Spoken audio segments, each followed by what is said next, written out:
Welcome back to the podcast, everyone. I am super excited about today's conversation for Valentine's Day. This is a special Valentine's Day episode where I'm bringing on my spouse to the podcast. But before we do that, I wanted to remind you all that registration is now open for my online program, Fertile, which is a 5-week online program for queer, trans, and non binary folks with wombs who are trying to conceive. And it's also for healthcare providers or community workers who want to become certified in the fertility method that I teach in my program. And there is a sliding scale to join, and there are scholarships available for Black, Indigenous, and people of the global majority. So head over to intersectionalfertility.com/fertile to read all the program details. And feel free to message me or email me, Josie at intersectionalfertility.com, with any questions you may have about joining. We've already have a few folks who have joined, and it's just already shaping up to be such a sweet group. So I would love to have you join us. So, Oh, welcome, babe. Thanks for coming on my thanks. podcast. Glad to be back. Fan favorite. This is your third episode on the podcast? Really? I think so, right? Oh, okay. I think you came Oh, on. yeah, I think I interviewed you one time, didn't I? Yeah, you interviewed me. We did one episode about gender. If anyone wants Right. to hear that one, I think it's such a great one. It's so funny and um, very giggly. I think we giggled a lot. Us? I think it was like episode 2. It was very back in the way back archives. Oh, yeah. And then you came back on to interview me about Fertile, Mhm. I think at some point. Anyway, so this is your third. Yeah, you're right. You're a veteran. Oh, man. Never thought I would be able to put that on my skills Yeah. resume. Yeah. Podcast goer, Podcast guest. podcast guest. Would you like to introduce yourself? Sure. Yeah, I'm Melissa. I'm Josie's spouse. I let's see, I'm a co-parent of 2 dogs and 2 kids. And let's see, for work, I'm a product designer, so I design websites, mobile apps, those kinds of digital projects. And my main thing is climbing. So I love to climb outside and boulder and check out different rocks. And I'm getting into gardening. So I've been learning lots about native plants that grow where we live in Colorado. So yeah, just anything that keeps me outside in the sun feels really good. Yeah. You cut out a little bit. Your main thing is climbing. Yeah, climbing. Yeah, mostly bouldering. Yeah, so I love to climb rocks and yeah, and then I'm getting into native gardening with or like with plants that are native to where we live in Colorado.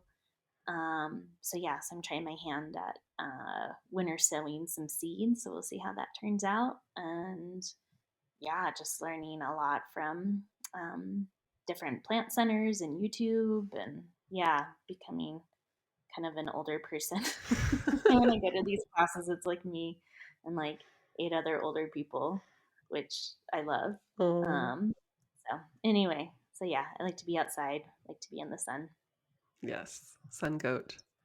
Yep, You're also a Capricorn. I am a Capricorn. So product designer, climber, co-parent, new gardener. Yeah. Love it. I'm definitely benefiting from the gardening piece.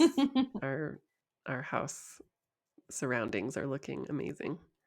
I know. It feels like they're never going to come back because it's been winter. And everything looks dead, but I'm holding out that in a couple months it'll be really beautiful again. Yes, I can't wait.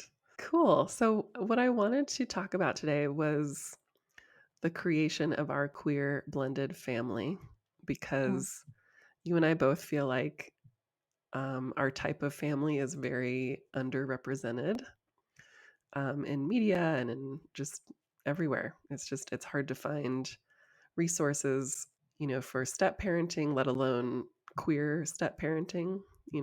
You've voiced that concern before. Mhm. And same with me, it's hard to find resources and support and help around blended families, let alone queer blended families. So I kind of just wanted to talk about, how our family came to be and sort of what we've learned and any kind of nuggets of wisdom we have uncovered along the way. So we've been kind of forming this family for the past almost 7 years, I think.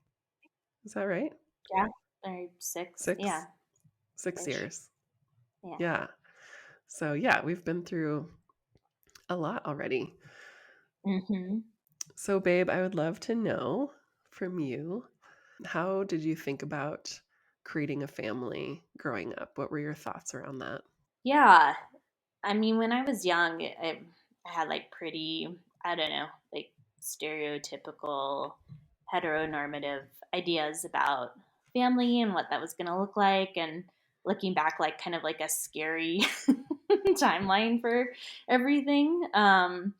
And it was kind of funny how my life played out. So, yeah, I just remember being at like slumber parties and like everyone's going around in the circle and saying like when they want to get married and how many kids are they going to have.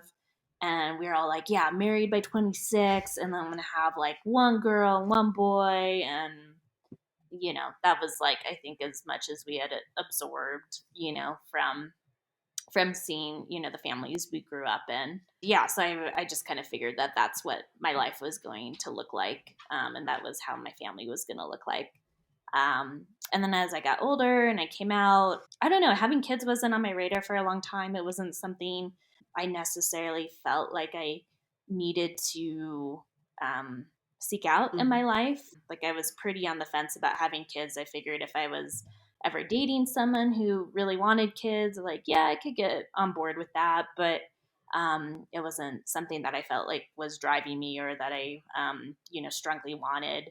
And then, of course, also dating a parent wasn't on my radar when you and I started dating. It was kind of just like, oh, okay, like, let's see how this goes. And it just kind of unfolded from there, really. Hmm.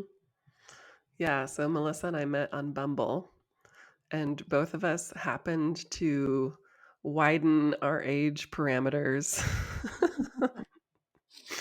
at the same time, which is the only way we met.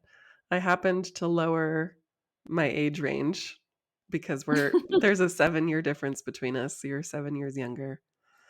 So I happened to lower my age range right before you and I met, and you happened to increase your Yeah, age range, right? I swore off 20 somethings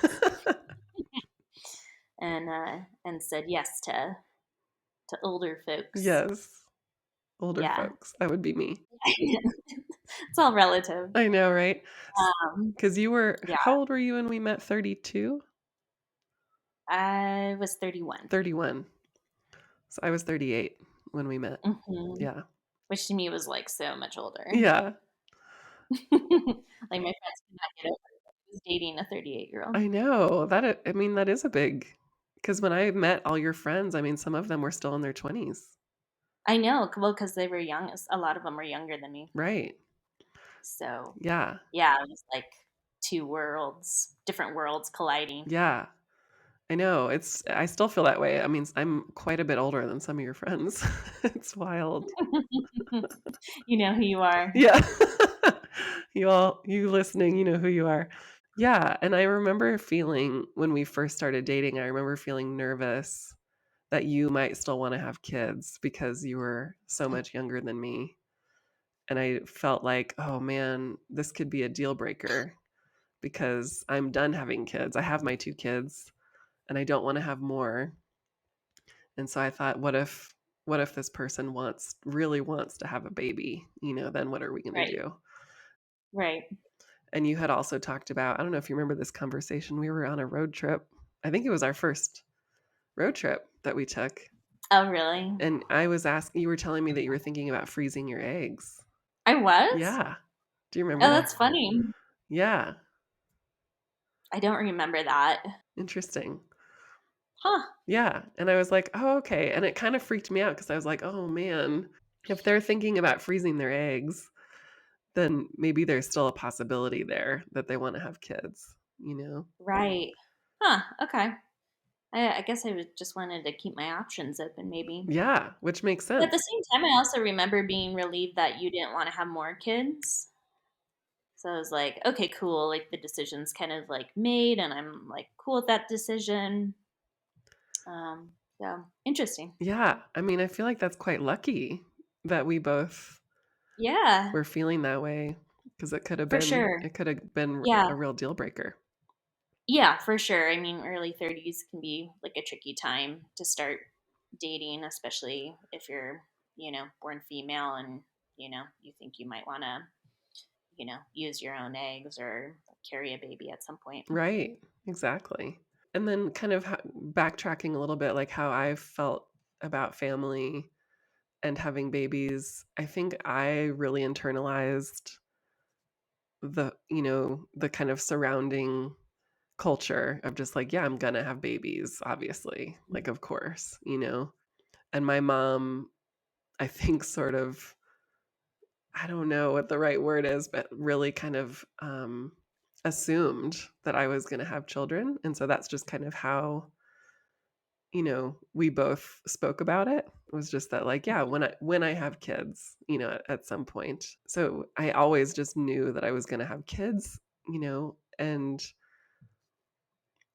afterwards, I had my 2 kids with my ex-husband, and afterwards is when I came out, and so I felt some sadness around like, oh, I didn't, I had like this like kind of heterosexual experience around, having my kids, and here I am now supporting queer folks to have kids, and it's like I had a really different experience than they did, in terms of conceiving. And a friend of mine who I met through a class that I took with King Ya, um, this person, JB, who's wonderful, really confirmed for me that my conception was still a queer conception because I was queer. And I was like, "Oh yeah, like that's I never even thought about that." Like there are definitely queer conceptions that happen the way that my conception happened, like there are queer folks that conceive by direct deposit, and if they happen to have you know, that combination of genitalia between the 2 of them or between to have sperm and eggs, um, that's how they'll conceive as well. So it made me feel like, okay, like it was also a queer conception, even if I didn't know it at the time. I know it was quite different than how a lot of the folks I am supporting, how they're conceiving. But I don't know. That was an interesting aha moment for me. Right. Yeah, that's a cool way to think about it because it's still you. Yeah, it did feel like, okay, yeah, I was still me and I still had that experience, even though it didn't go, how I pictured it in my mind, how I feel like it should have gone, as a queer person now. But um anyway, so that was interesting. And then yeah, so I always imagined like having a nuclear family of like, me and, the father of my children and that kind of thing. Like I just figured, I would kind of go forward with that heteronormativity, and then coming out and getting a divorce and having these 2 young kids, it was like, okay, I didn't picture any of this. So now what is this gonna look like, moving Right. forward? And so, dating was a whole interesting thing to navigate, as a 38-year-old, freshly out of the closet with 2 pretty small kids, and then dating someone, who is not a parent and maybe didn't necessarily wanna be. I feel like we had a pretty big learning curve, like, to bring our lives together. What do you think? Yeah, I'm curious, when you were dating initially, how did that go for you? Were people kind of like me where they're like, yeah, I'm, open to see where this is going? Or was it, harder out there to be like a single, like newly out parent? Yeah. I mean, I have nothing to compare it to, so I don't know, but definitely a few people were like, yeah, that's a deal breaker. Mm, Like, they don't it's a whole other um factor, a whole other thing to bring into the relationship. So, yeah, it was tough. And also, I would say what was interesting was dating other moms, mm, other people who had children was tricky because we were on, different custody schedules or whatever. That was tricky to line that up. And it was interesting when you and I started dating. It was like, okay, where is this going to go? Like, how are you? Like, I just was feeling so nervous of like what your idea was of your future and your family building. right. Yeah. I It's almost hard to remember now what I was thinking. I guess I was just kind of taking it um, one day at a time and just kind of, like I said, seeing where it went because I had never dated a parent before. Um, so that was a whole new experience. But I also think because, I mean, possibly freezing my eggs notwithstanding, I wasn't really thinking about having children of my own too. So I think I had some flexibility in terms of what I wanted out of the relationship. Like I wasn't necessarily trying to find someone who wanted to, um, yeah, where one of us wanted to get pregnant eventually and have a kid together. Right. So I think that freed me up in a way to still kind of treat our relationship as something that could be open ended. um, at the same time, there definitely was like a seriousness to our relationship that I hadn't experienced in other relationships because, I mean, like you were in the midst of getting divorced and you had two kids who were, 5 and under. So that was like a way more serious situation than I had ever experienced, and none of my friends had experienced. I mean, before I met you, I had a, I was using a climbing crash pad as a couch, and like would just be gone every weekend on mountain bike trips or ski trips. And so yeah, whereas like you were raising small humans, and Mhm. um yeah, your life just had like a what I considered like an adult, like you had an adult life and I had like kind of that, you know um Dirtbag life. like adult with like kids with money kind of life lifestyle. You had a kids with money lifestyle? Meaning I'm the kid, but I have like money to go do I things see. Yeah, and, totally. yeah, be a You're dirtbag. like a grown-up kid. Right. Yeah, that's so interesting. Yeah, I was well, for folks who don't have not heard our meet story, your Bumble just said fancy dirtbag. And I was like, Short "What and does sweet. that mean?" It's so funny. Yeah. But they're cute, Yeah. so I'm gonna swipe right. Right. Right. All it meant was I bring charcuterie to the campsite Oh, and like so nice funny. beer. And what? And nice beer Nice and beer. Yeah, yeah. that's so But funny. I'm sleeping on like a or yeah, like have a climbing crash pad as a couch in my living room. Yeah.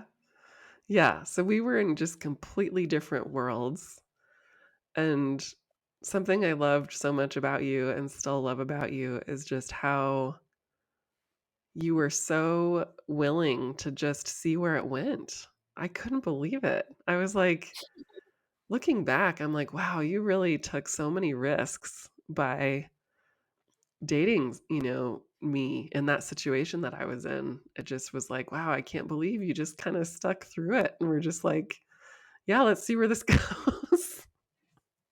Yeah. I don't know. You were very compelling. Thanks, babe. So I felt like there was a lot of potential with us, and I mean more so than any other relationship I had had. So, and I mean I don't know. Sometimes it's like it's kind of that thing where it's like you get what you need in life. And so part of me felt like there was some sort of reason that we were brought together, and particularly that like, and that you had children, that there was, some sort of greater plan or whatever, or purpose Hmm. in us coming together. Yeah. So I felt that, and so I think that was partly you know what made me want to keep seeing what happened. Mm-hmm. Oh, that's so interesting. You've never said that to me before. Mm. Yeah. I mean, looking back on it now, I mean, we were just talking about this the other night where it just seems like it's so wild because it seems like you have become such the perfect parent to, both of our kids in so many ways and ways that I'm not. Like you've really brought so much to our family into the parenting equation that wasn't there before. So in a way it's like, yeah, you were the missing piece. Like you were the missing parent for these kids, which, there's no way we could have seen that coming like from the very beginning. Like that was not obvious at first. Yeah, I would say in the beginning I was like not an ideal parent. And this might be being hard on myself, but like truthfully, and this, like I am not necessarily good with little kids, which the kids, they were 3 and 5 when I met them, and like that's not my wheelhouse. I'm much better with like older kids, where we can like go do things and like have a conversation and stuff. So I have been feeling more in recent years that I am bringing things to the table, which feels great. But in the beginning, I felt like I contributed nothing. Like I was not, I was not helping with diapers or bedtime or bottles or tantrums or, Right. yeah. And that was like a struggle to figure out like what my purpose was, honestly, Mhm. like in the context of our family. Right. I guess I was just like, well, I know as they get older, I'll, you know, be more comfortable and I'll probably have more to contribute. Mhm. At least in the first few years, I felt kind of purposeless. Yeah, and it's such a particular skill set, I think, in those first few years. Like you said, you're just dealing with like diapers and tantrums, and it's like these things that are also like highly. They just want me. They just want mom.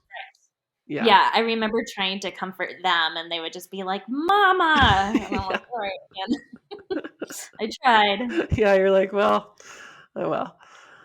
But I mean, the kids liked me. They used to always ask, like, if I was having like like staying for a sleepover, which Yeah. is cute, They and loved like your you. little euphemism for like. Yeah. Is Melissa gonna stay for a sleepover? Yeah, so like I could tell, like, they liked me, but I was also like, man, I don't know like how much help I'm offering here. Right. Yeah, and those first few years, I think you focused on supporting me when we had them, which was really helpful. Like you were emotionally supporting me and also kind of logistically, you were really skilled at logistics, and thinking things through like our schedule and what we are going to need for this and helping out with, the meal cooking and cleaning and just kind of being like a major Right. support. Back of the house kind of Yeah, things. back of the house. Yeah. Yeah, so that was hugely helpful. So you and I were kind of talking about this the other night. Are there any perks of dating a parent? Yeah, I mean there are definitely perks. Like they have snacks at any given Um, they're great planners. I remember when we were planning our first going away trip, you were texting me like in great detail, like all the things that you were like bringing, or like, do I have this? Could I bring it? And like, what if we, plan on having pancakes? I'll, make sure we have these items. And it was so refreshing after being the one in my friend group who typically did that like kind of planning and coordinating, to like have someone else who's doing all that logistical work and thinking ahead. Totally. So that was awesome. I mean, parents are pretty like steady, stable people compared to single young people too. So I also appreciated like that you were serious. You like weren't playing any games. You texted me right back.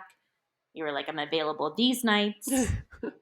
Yeah, it made me feel like very important and made me feel. I mean, I think that's one of the reasons our relationship progressed so quickly was just because there was that stability and that like maturity and seriousness.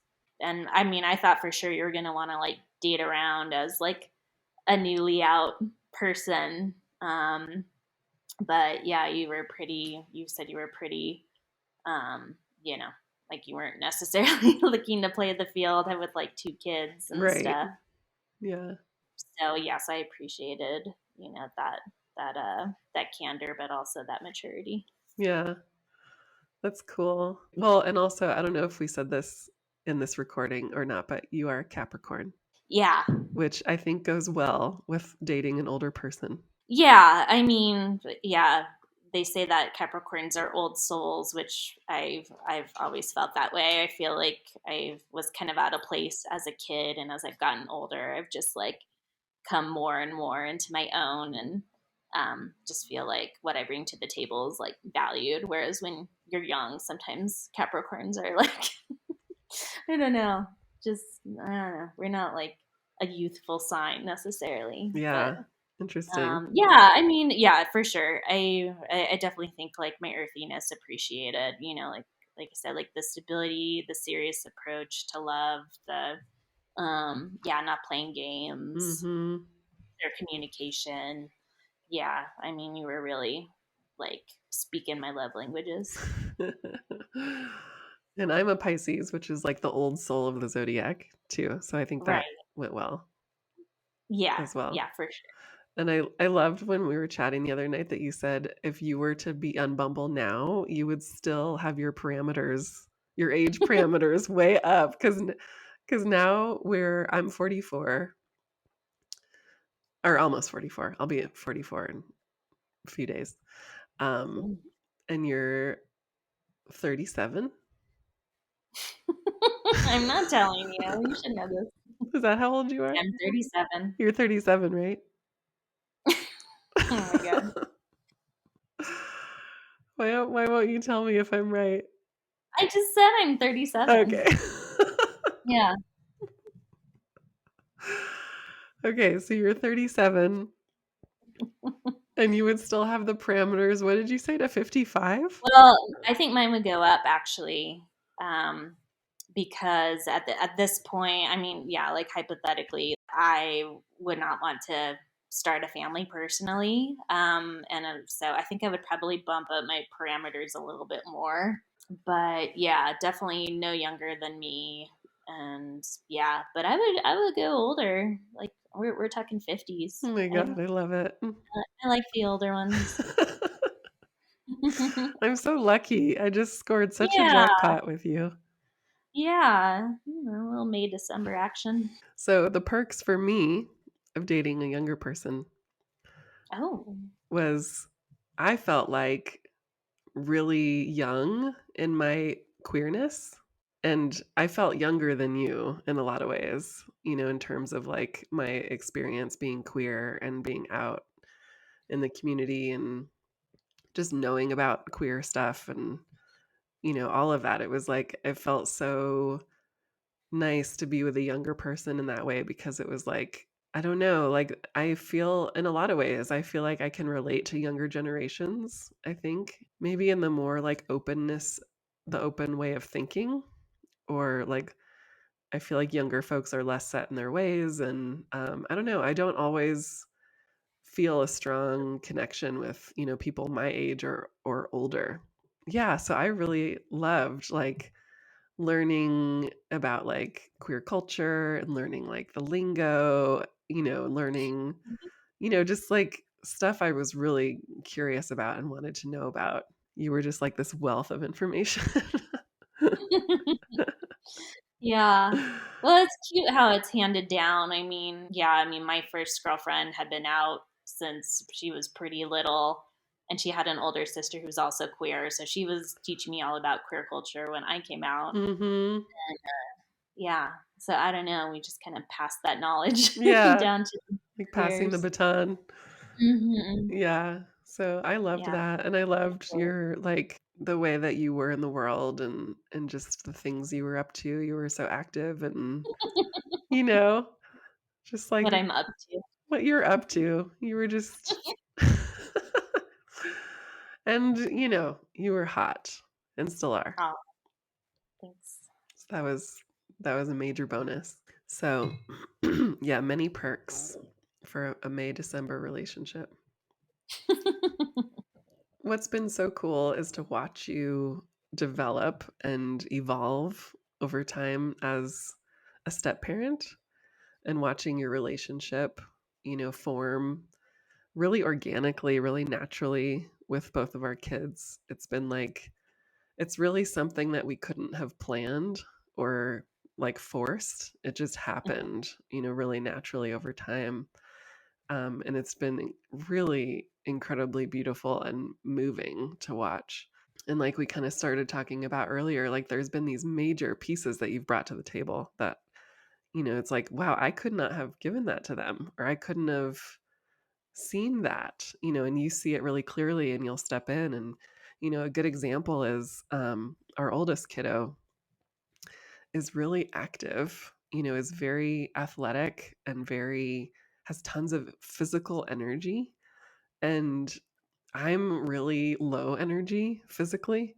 And I can like sit still for hours and I can like, whenever I like feel like, oh, something's off or I need something, it's like, oh, I must need more downtime, you know, like I must need like to like rest or to like, sit and do nothing or sit and read a book or write or watch a movie or, that's like my stress relief or that's like my go to. I'm always thinking like conserve energy, like in my mind, and with kids too. I mean, with both of them growing up, it's like, okay, what we need is to like come down, settle down, come in, settle down, be quiet, like let's like de-stress kind of thing. And you were like, no, this kid needs to run. This kid needs to like be in sports and like be like super active. So it was just like, what? Like, wow, like I did not see that need there, and you recognized it pretty early on that you were like, no, this kid needs to like this is going to be their stress relief. Right.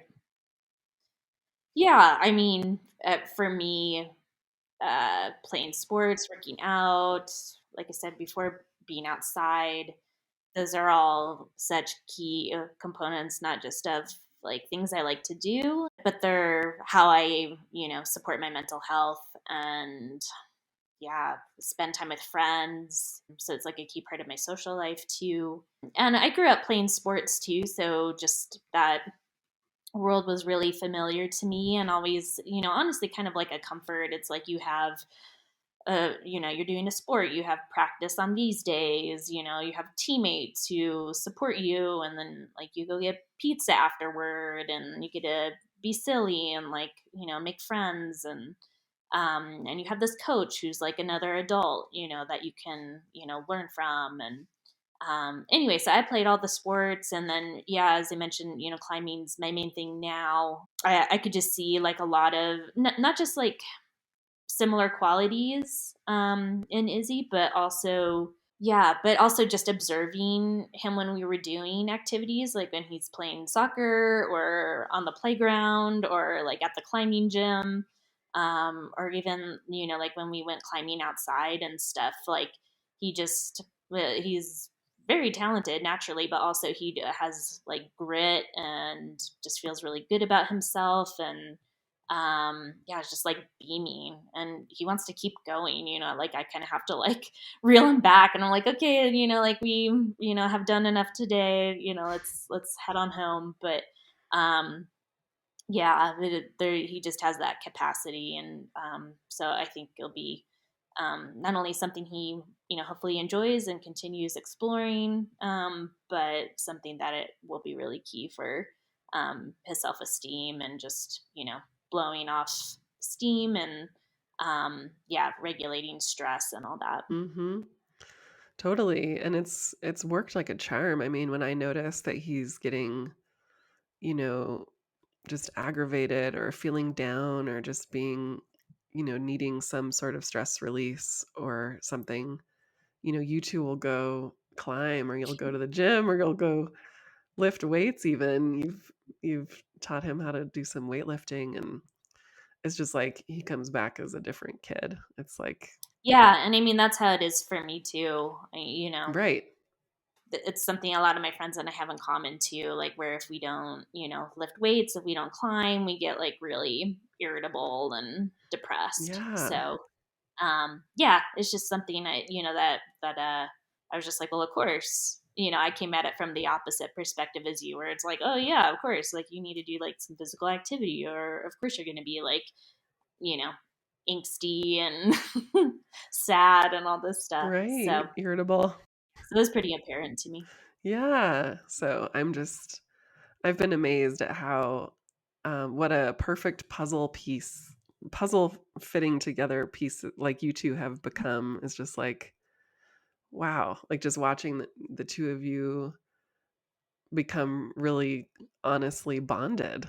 Yeah, I mean, we had our like truly first climbing sesh together the other week where I would climb and then he would climb and we would just because in the past, because he was younger, I spent most of the time like spotting him and Right. stuff and didn't get to climb that much myself. But yeah, I mean, he's at an age now where it's like, oh yeah, we're like doing this together. This is an activity, we can share. Mhm. And man, I feel like I've made it in a way, just from like the early years where I was just like, I feel like I have no purpose here. Yeah. And now it's like, oh, okay, this was kind of like the vision I had hoped. I mean, nothing's guaranteed, but the way it worked out, like this was, kind of like what I hoped would happen. Mhm. And now it just is like, okay, yeah, I feel kind of validated in how I was thinking about my purpose in this family. Yeah. Totally. And I feel like you've also really created your own bond with Vivi, our Hmm. youngest, and you two have a lot of similarities in like your like earthiness. You both have this a lot of earth in your charts and you both have a lot of that like seeking like pleasure and creature comforts and your Yeah. senses of humor are similar and it's like it's been so cute to watch like when we were having a movie night the other night and Vivi just like sat on the arm of the chair where you were sitting, like the big easy chair, and then kind of Yeah. slipped in next to you and just like curled up under Yeah. your arm Bear cub. like a little bear cub. It was so cute. I know. I was like trying not to move. It's like when an animal like sits on your lap and you're just kind of like sitting there, like trying not to like move too much so that way they don't get up and go away. It's like the sweetest thing I've ever seen. I was like, "Oh my Oh. god." And Z's done it like multiple times with you. Yeah. We'll find you and kind of snuggle up with you when we're watching TV. Yeah. Yeah. I mean, yeah, Vivi also appreciates a good charcuterie board. Yeah. Yeah. She's really into cooking. And we just kind of chill. I mean, so many times we're just kind of like sitting near each other, and then they just like start asking me questions, or they start a game and stuff, and it's always just been very kind of random, but like silly and fun. And yeah, I mean, I just appreciate like how good at hanging out Vivi is. Mhm. Yeah, they're just really fun to be with. Totally. I'll come back in the room and you 2 are, like, in your own little world, like, giggling about something, and I'm like, "What is going on?" It's so cute. Yeah, we can't explain it to you. Yeah. You had to be there. And now they're 8 and 10, so they'll be Vivi will be 9 this summer, and Iz will be 11. Can't believe it, Yeah. this summer. So, yeah, quite a different experience than a few years ago, parenting. Yeah, like they're at ages where I can remember what it was like being those ages, which is like really trippy, but also like I said, I feel like I'm kind of getting into my sweet spot Mhm. and I'm stoked. And what I love too has been noticing, I think something that I've learned from parenting, probably one of my biggest like takeaways is how much of it has been reparenting myself. So like watching them be at certain ages just inevitably brings up, where I was at that age. And then if you're parenting unconsciously, which we all do, you start to kind of project what you were going through at that age, and it's like it's taken a lot of like self-reflection and therapy and working on it myself of being like, "Oh, this is my issue and actually it doesn't have to do with, my kid necessarily." So it's been a lot of like reparenting little me, and I've noticed that you've kind of been doing that too. Or what are your thoughts on that? Yeah, I will say like there's a lot there, and that's kind of why I'm struggling to answer it in like a neat way. I mean, one thing that being around the kids has reminded me is that it's really hard to be a kid. Just like there is that inherent power dynamic between adults and kids, and you just have like so little control over your life when you're a kid. I mean, you're just like totally dependent on your parents or caregivers or teachers, and it can really suck. Mhm. It's not like you can just change jobs Right. or move, get different roommates or anything. Like you don't have that autonomy to really change your day to day. So it's definitely given me more empathy for kids, and yeah, and just also realizing it's just like you and I joke a lot that like kids are like little aliens, but like they kind of are. There's so much that they don't know, and their emotions are so pure, and all the time I'm just like, man, like, the kids are having the same response to something that I'm having. The only difference is as I've learned ways to cope better or ways to like filter my emotions better so Right. that way I'm not like, having a meltdown in a store. Right. But the feelings are the same, and I'm just like, man, that's, it's kind of amazing how much, how quickly kids adapt and develop coping mechanisms. And when I think back to my own childhood, it was just like I think I have more compassion for myself because I had this, view of myself as being like really difficult and,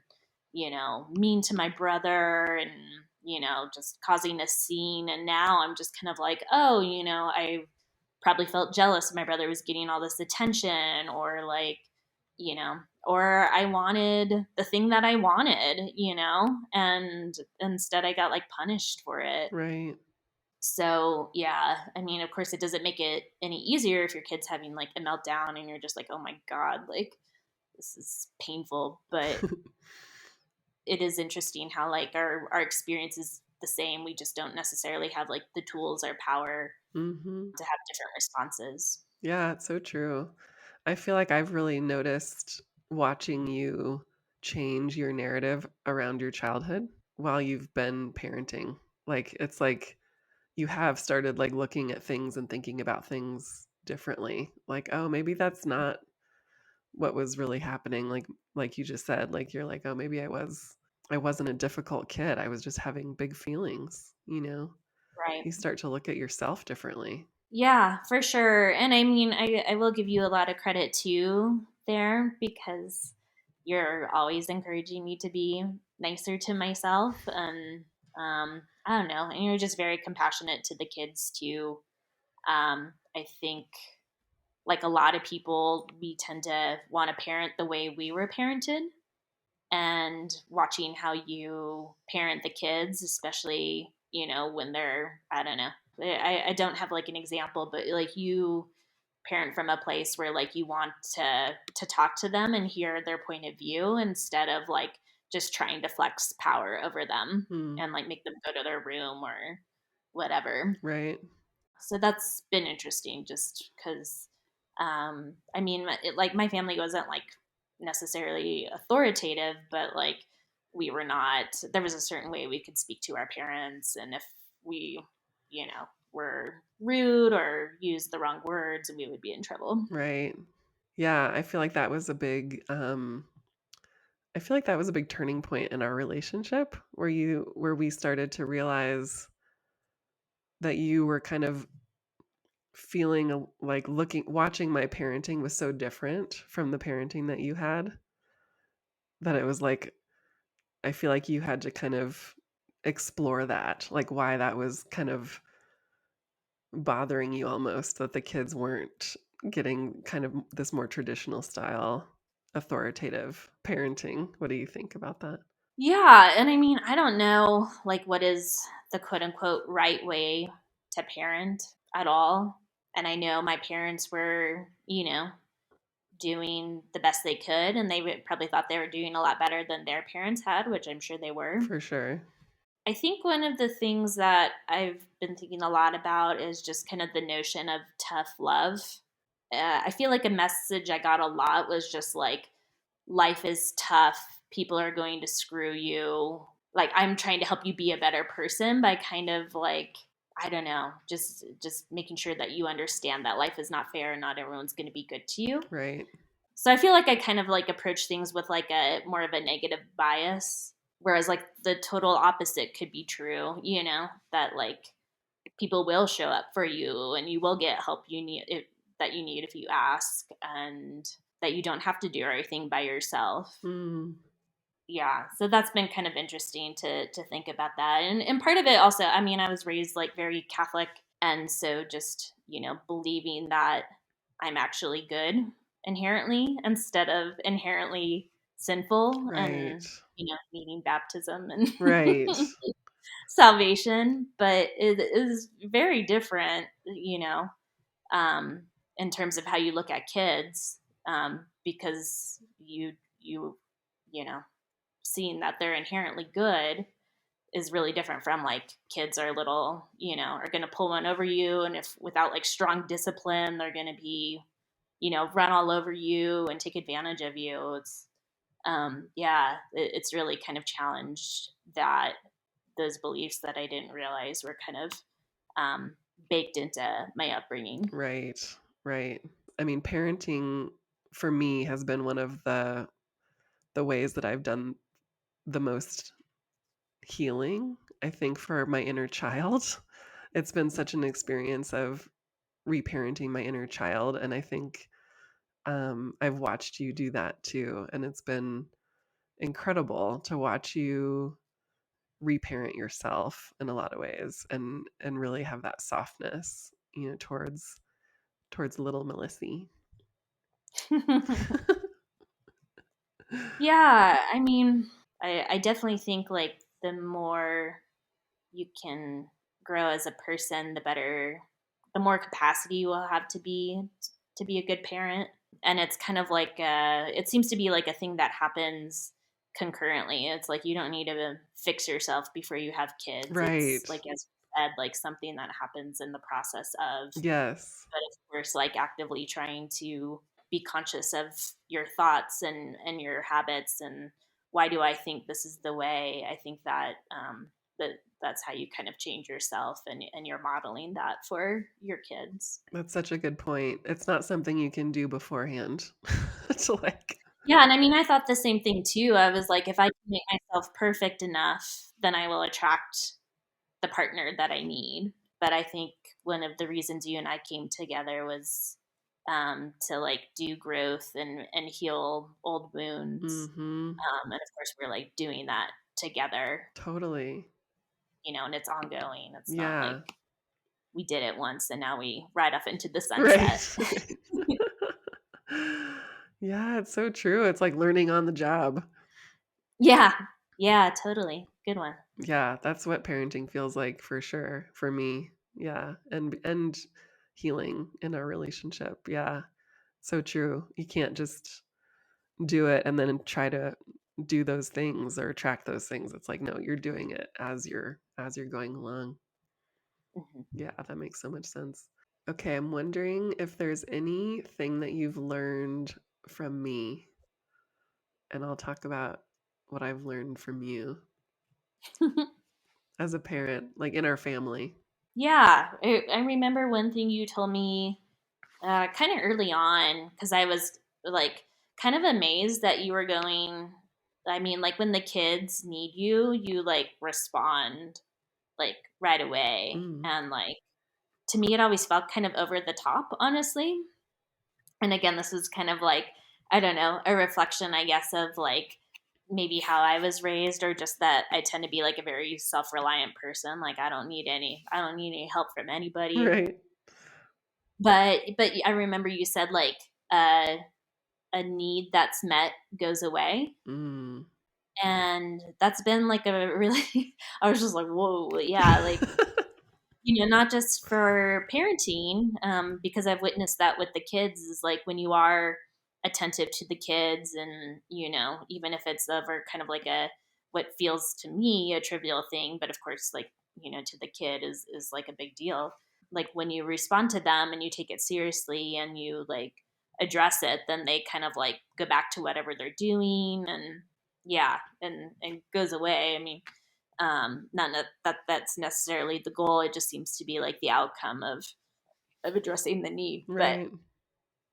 anyway, and like I said, going back to like how parenting also means reparenting yourself. Like I think about that for myself. Like like what needs um, do I have that are maybe unmet or not met well, Yeah. and is that something that I could do, or is that something that I could god forbid ask you for help meeting, or Mm-hmm. so that anyway, that was like a pretty potent uh, nugget of information you Oh, gave me. that's so funny. Yeah, I remember that. And I was going to say what I learned from you was how to, well, I've learned so much from you, but a couple things that are coming to mind is to have better boundaries around my time and my energy and who gets access to my time and my energy. And with that, like putting myself first, in some Mm, situations where I wasn't. I've learned so much around, you know, around those types of things from you because I think before I was just really, responding all the time of like, okay, you need me, I'm here. Like, or like, yes, you have access to me 24/7 or, just it was kind of like no, there needed to be more of a balance there, so that I wouldn't burn out or become resentful or whatever it was. So that's been a huge learning curve for me is to like sort of take back my energy in a mhm, lot of different scenarios of like, oh wow, I was really spread thin, you know. mhm. Yeah, I've noticed you've gotten a lot better at that too, and saying things like, I'm gonna go over here and do this, and when you're ready to talk or you're ready, to come sit with me, like come sit with me. Right. I think that's cool. One of the things that my therapist has brought up is like letting kids know that they have impact. Mm, And that's not something I've necessarily done yet, at least directly with the kids. But I think that's important for just, as like a care and feeding of humans to do is to like, you know, the things you say do matter, like you can apologize later, but like, when you say these things or you act this way, that has impact, and I feel this way right. when hear that or you do that or whatever, instead of them thinking like, oh, you have no feelings and you know you're just this like magical creature who just exists for their benefit or Right. Right. Like it's okay for them to see me hurt by something they said or right, for me to have a real reaction to something that right, that they did or they said and I don't have to be like this like quote unquote perfect mother where I'm just pleasant at all right, like times. you don't just have to take shit all the time. Right, right. Yeah, that's a good one. That's a really good one. So I'm wondering if you have any advice for blended families, queer blended families.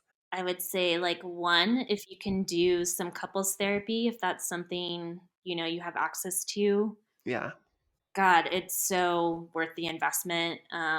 We did couples therapy like pretty early on in our relationship, and it Mhm. was so critical, not just for our relationship, but I think for understanding what our family could be Mhm. if we have like the openness to let it be what it wants to be. Yeah. And I will say, like, as a person who's coming into what felt like an existing family unit, it felt really nice to have a therapist like validate my point of view, Mhm. because especially early on I kind of felt like my feelings and my needs were like not important Right. because there were kids in the picture, and like Josie was definitely more like the hands-on parent. Mhm. So couples therapy, so great. I remember you had a friend who was in a pretty similar situation to ours, Mhm. and you were able to talk to them because they were in kind of they had like a similar story to you, where they were like married to a man, got divorced, had kids, began a queer relationship. Now they're married to this, new person who was Mhm. coming in as a step parent. Um, and then I talked to someone else who was in my role Mhm. as a step parent. And anyway, for me, it was just like really validating. I was able to connect in person with some like queer step parents that still, I wish that I have, because I don't really have any friends who are in this situation, like step parent in a straight relationship or a queer relationship. But anyway, yeah, if there's anyone in your network or even online, it can be really helpful to share your feelings that might be kind of tricky to share with your partner or your spouse. Totally. So yeah, so if there's any like Facebook groups and stuff, Mhm. I personally, the Facebook groups felt like a little too remote for me to feel bonded, but everyone's different, and I Mhm. know these Facebook groups exist, so that could be a resource. Yeah.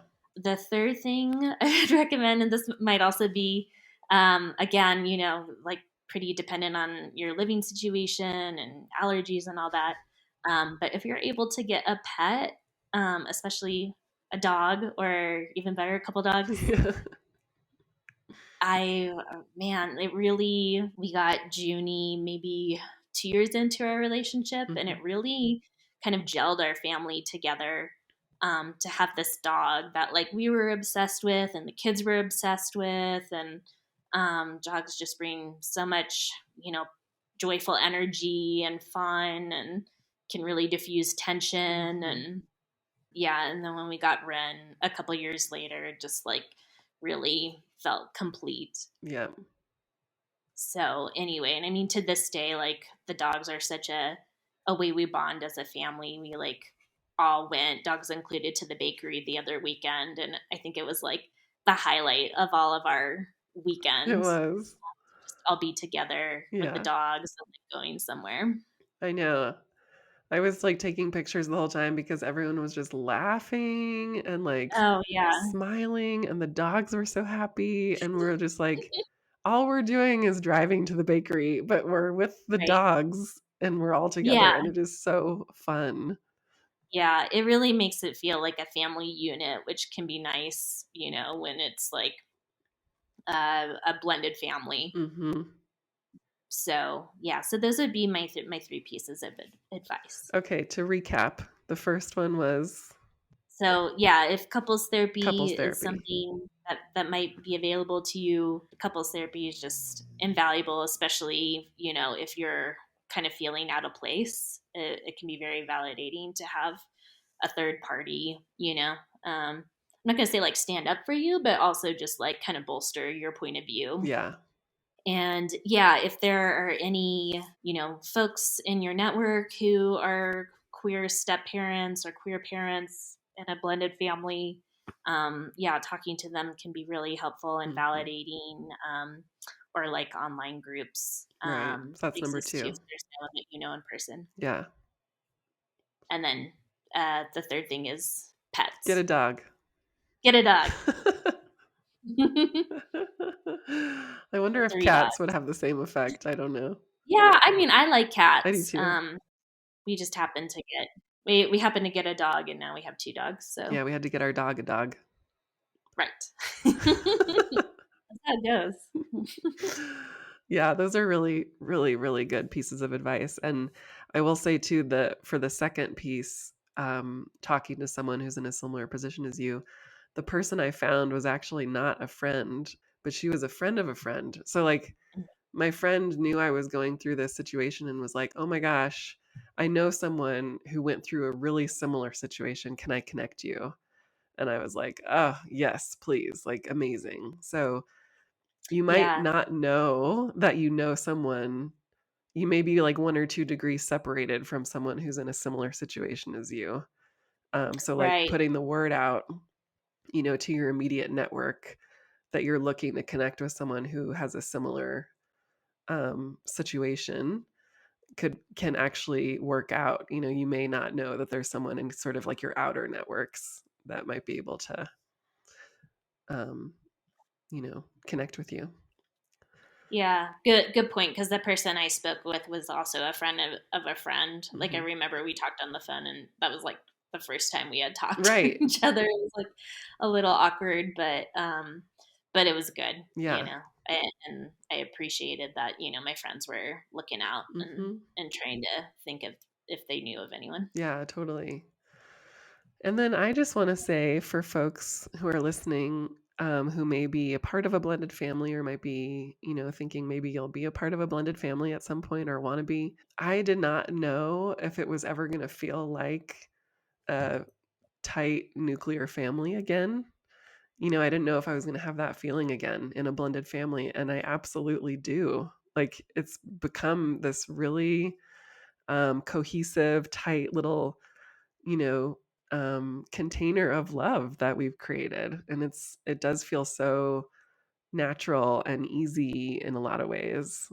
It did happen, over a period of years and we worked towards it. And it's become just like one of the biggest joys of my life, that the 4 of us together, well, 6 of us with the dogs. Right. Yeah, I mean, I will say, like, maybe also don't force it so much too. Yeah, Like, let it become what it's going to be, right. because that can also be really challenging if you feel like you're failing to meet some standard or ideal, that you have. Um, and yeah, like it just kind of feels shitty, but like I'm sure everyone's going to bring something great and unique to the table, and eventually you'll find, that what brings you all together. And I think if there's ways to find two, like I mean, to your point about building it, Joseph, about like the activities that everyone likes to do together, Mm, that can help. I think in the beginning, maybe it felt like we had to do everything together and be together all the time. But now I think we have kind of like a good